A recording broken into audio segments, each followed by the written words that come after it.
Hello and welcome to my kitchen. My name is Sherry and today is going to be a great day. Anytime your recipe's main ingredient is cheese, the day is bound to be fabulous. Today we're going to be making Fontina cheese dip, baked Fontina cheese dip. That's what we're making. And again, this is one of those recipes. It's very few ingredients and it's really simple. It's easy to make. It's fast.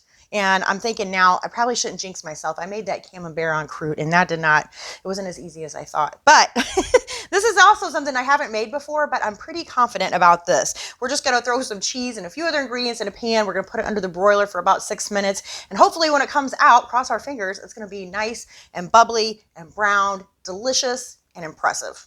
Hopefully it'll look like some kind of appetizer like you got at your local bar and grill. So I'm starting out with 2 packages of Fontina cheese. They are 7 ounces each, one of which I've already cut up. And I just cut it into little cubes. And then I'm going to do the same with my second block here. And I'll tell you, I'm ashamed to say that this is not a Pampered Chef item.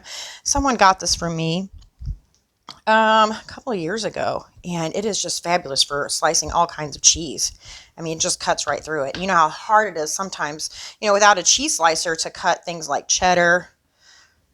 So as I cut these, I'm just going to go ahead and start throwing these down in the pan here. We're just sprinkling them around evenly. And I have got a 12-inch cast iron skillet here that I'm going to do this in. And I could probably actually do this in one of my Pampered Chef stainless steel nonstick skillets, because those are safe in the oven up to about 700 degrees, I think, and they're just fabulous. Nothing sticks to them, but I really do love a good old cast iron skillet. That's what I always cooked in until I got my really nice set of Pampered Chef. I think this is a 12-inch. I'm almost thinking it's a 14-inch, but I don't think they make a 14-inch. I think it's a 12-inch. Just wondering if I got enough cheese here. I don't know. I just saw this recipe the other day and I thought that looks good. And I didn't really pay attention to all of what it said. I just thought that it was simple enough I could make it. And then I just remembered the ingredients, but I didn't memorize how much. All right, so we've got our cheese in there. And then the next thing that I'm going to add to this, I'm going to move this over here so y'all can see. All right, so the next thing I'm going to add to this is, you might be able to find one of these on Amazon. If I can find it, I'll post it in the link. And as always, if you're shopping for some Pampered Chef, my link is in the description below, along with the full recipe. So this here is a Pampered Chef product, though, and I use this. I think it's called our garlic slicer. I'm not really sure, but that's what I use it for. I've got about 5 or 6 cloves of garlic, and then I'm just going to use this, and I'm just going to slice the garlic right over the top. Look how easy that was. I think I lost one to the floor. Dog will probably get that later. I don't know if he's ever had garlic before. He might not like that. The other thing I do remember it called for was rosemary and thyme, and it asked for fresh ingredients. And typically in the summertime, I have those on hand. I grow them in the garden. But we are mid-January right now, and I don't know if anything else I'm going to use them for. And with them being, $3 or $4 a package, I thought, unless I'm guaranteed that I'm going to use it on something, I really didn't want to spend the money. So we're just using dried, and I'm hoping that this is just going to turn out really good. So that is all that it calls for, except for a little bit of salt and pepper. But I'm almost thinking this may not have enough cheese in it. So again, these are the only ingredients it called for, but because I do kind of like to get a little crafty sometimes, I'm going to go ahead and grab, let's see what else I have in here. There's my Parmesan. Okay, so just to add a little more cheese to this. So I've got some mozzarella here. I'm going to use this to fill in all these little holes. What I'm afraid of is, oh, that's the other thing. It did call for one more thing. I apologize. It called for a little bit of olive oil. So I got this really big bottle here. It's kind of hard to hold my thumb over this one.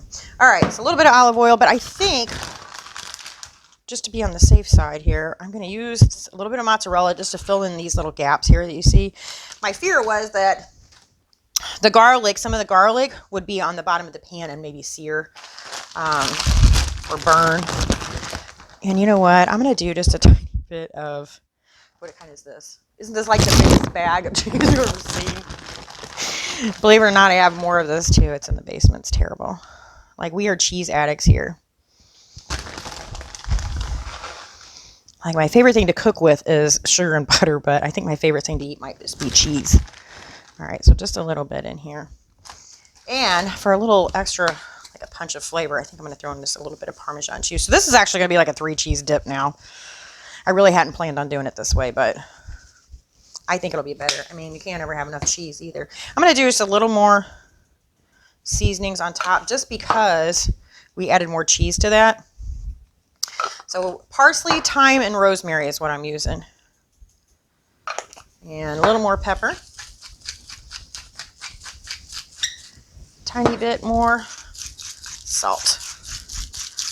And that's it. So I've got the oven turned up to the broiler setting, and I'm going to put this about 5 inches under my broiler and leave it in there for about 5 or 6 minutes. I'm going to keep a really close eye on it though, because I don't want it to burn. I just want it to be nicely browned and bubbly. Okay, I don't know about you guys, but I cannot wait to try this. Well, I guess you guys aren't going to get to try it. Well, you can if you make it, but can you see the bubbles?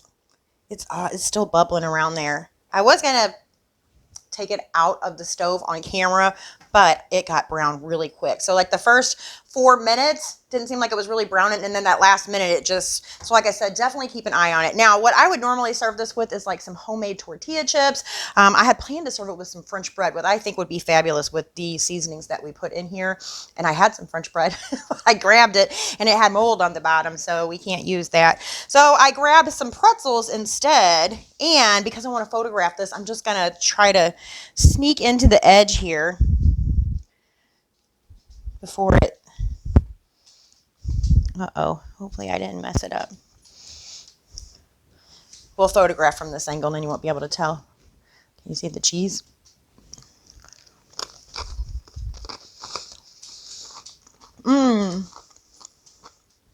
Like cheese on cheese on cheese. I'm glad I put the other cheeses in there, but I'm sure it would have been just as good with just the Fontina. The one thing I will say is it definitely needs like some bread instead of the pretzels. I mean, I can taste the flavor in the cheese and it's really good, but I think it would be much better if I had a big piece of crusty French bread that I could just dip in here and get like a big scoop of it. Anyway, this turned out fabulous. I hope you'll give it a try because this one truly was very simple, very fast, and very few ingredients. So anyway, thanks for watching. Don't forget, like and subscribe. Hit the bell. I will see you next time. Bye.